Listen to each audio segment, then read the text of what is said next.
Selamat pagi sahabat GBS TV, salam berjumpa kembali. Sebelum kita menikmati sapaan firman Tuhan, mari kita satukan hati, kita memohon bimbingan Roh Allah. Kita berdoa. Kami bersyukur atas penyertaan-Mu sepanjang malam hingga saat ini ya Tuhan. Sebelum memulai segala aktivitas kami satu hari ini, kami ingin Engkau sapa melalui firman-Mu. Berbicaralah ya Tuhan agar kami memiliki pegangan dalam melangsungkan kehidupan kami hari ini. Amin. Saudaraku yang kekasih, firman Tuhan yang menyapa kita di pagi hari ini tertulis dalam Yesaya 42 ayat 1. Demikian bunyinya.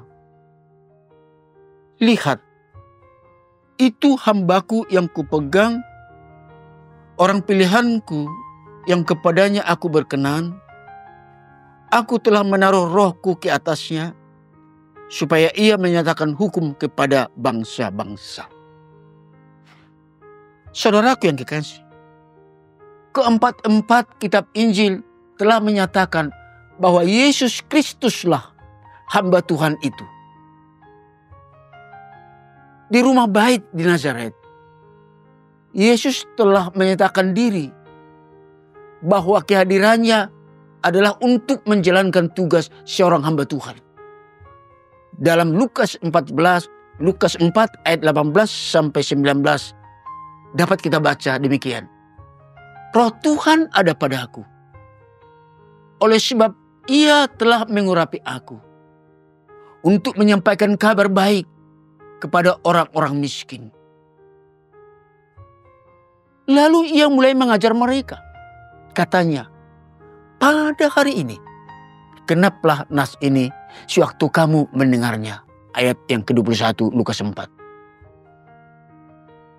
Segenap orang percaya, selaku pengikut Yesus, saudara dan saya adalah juga hamba Tuhan yang telah diserahi mandat untuk melanjutkan pekerjaan Yesus.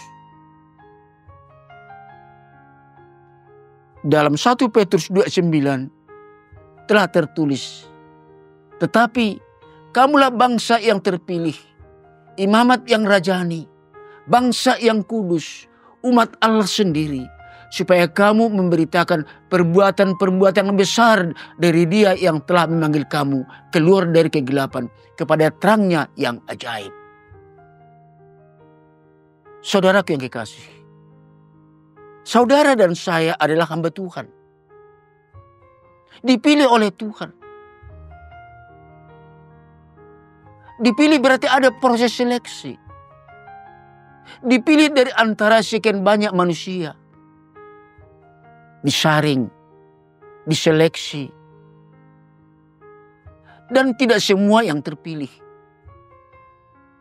Dalam Matius 22 ayat 14 berbunyi, sebab banyak yang dipanggil, tetapi sedikit yang dipilih.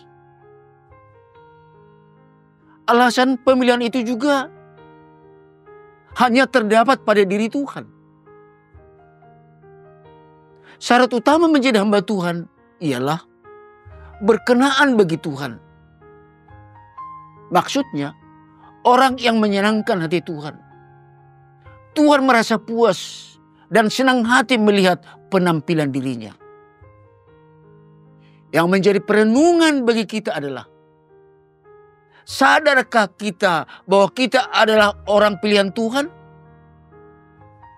Yang terpilih dari antara sekian banyak. Bukan karena kita lebih unggul, lebih saleh. Tapi hanya karena anugerah Tuhan semata. Karena Dia mengasihi kita. Dia memilih kita untuk kemuliaan namanya. Sebab itu, kita sebagai orang percaya dapat bersyukur untuk kasih Tuhan yang telah memilih kita dan menjadikan kita istimewa baginya. Tuhan mengenal kita. Tuhan mengerti akan kekuatan kita. Kita adalah lemah. Maka Tuhan menaruh rohnya di atas kita. Kita diurapi, dikuatkan, disucikan. lalu diberangkatkan, dilantik. Dan Tuhan tidak akan meninggalkan kita.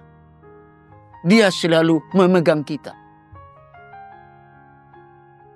Hamba Tuhan mempunyai tugas khusus. Dipanggil untuk menyatakan hukum kepada bangsa-bangsa. Aku telah menaruh rohku ke atasnya, supaya ia menyatakan hukum kepada bangsa-bangsa. Hukum Tuhan yang diberitakan itu bukan untuk menghukum, bukan untuk membalas kejahatan, tetapi berupa pengampunan. Memberikan kesempatan untuk hidup damai dalam kasih karunia Tuhan. Misi yang diemban hamba Tuhan itu adalah benar-benar isi hati Tuhan, yang mengasihi orang berdosa dan peduli terhadap orang-orang yang hilang pengharapan. Orang yang terkulai lemah karena beratnya beban hidup ditegakkan kembali. Iman yang mulai redup,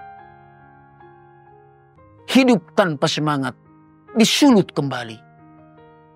Seperti yang tertulis, buluh yang patah terkulai tidak akan diputuskannya, dan sumbu yang pudar nyalanya tidak akan dipadamkannya. Tertulis pada ayat yang ketiga.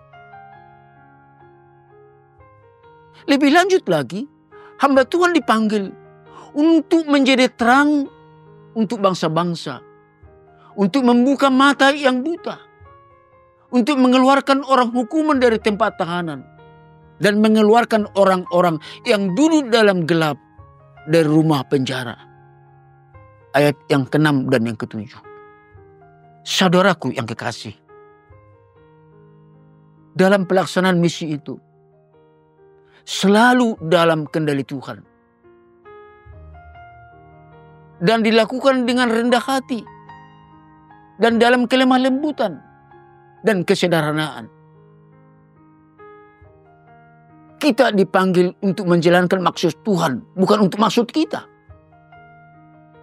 Oleh sebab itu, jangan mengandalkan pikiran dan atau perkiraan sendiri, tetapi mengandalkan tuntunan Roh Tuhan sebagai sumber hikmat. Inilah kekuatan sejati bagi kita selaku hamba Tuhan. Tugas dan misi ini bukan tanpa tantangan. Berarti bersedia menyangkal diri dan memikul salib. Seberat apapun tantangannya, kita tidak perlu takut atau galau. Sebab Tuhan memegang kita supaya kita tetap kuat. Dia telah memperlengkapi kita dengan pimpinan Roh Tuhan yang berdiam di dalam diri kita. Amin. Kita berdoa. Terima kasih ya Tuhan, telah memilih dan memanggil kami serta menetapkan menjadi alat bagi kemuliaan nama-Mu. Tuntun kami menjalani kehidupan selaku hamba, agar setia dan tulus menaati dan menjalankan sesuai kehendak-Mu. Kuatkanlah kami untuk setia mengikuti teladan Kristus dan menjadi alat di tangan-Mu untuk menghadirkan kerajaan-Mu. Amin.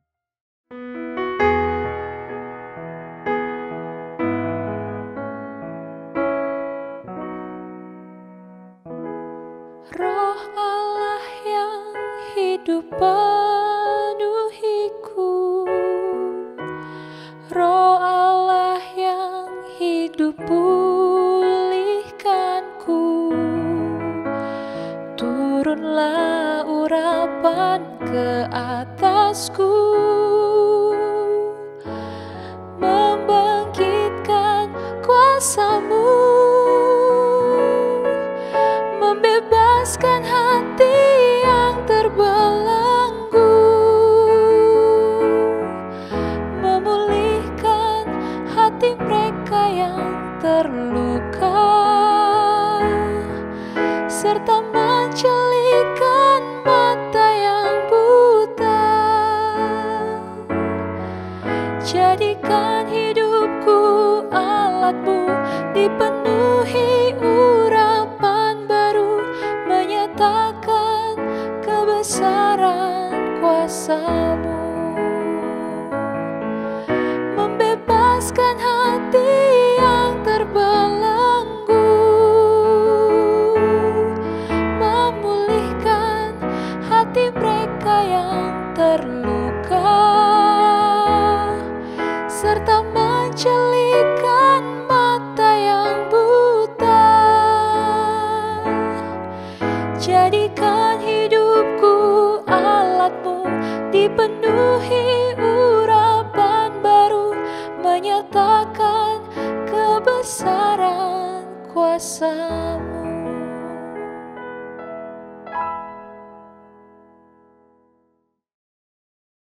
GKPS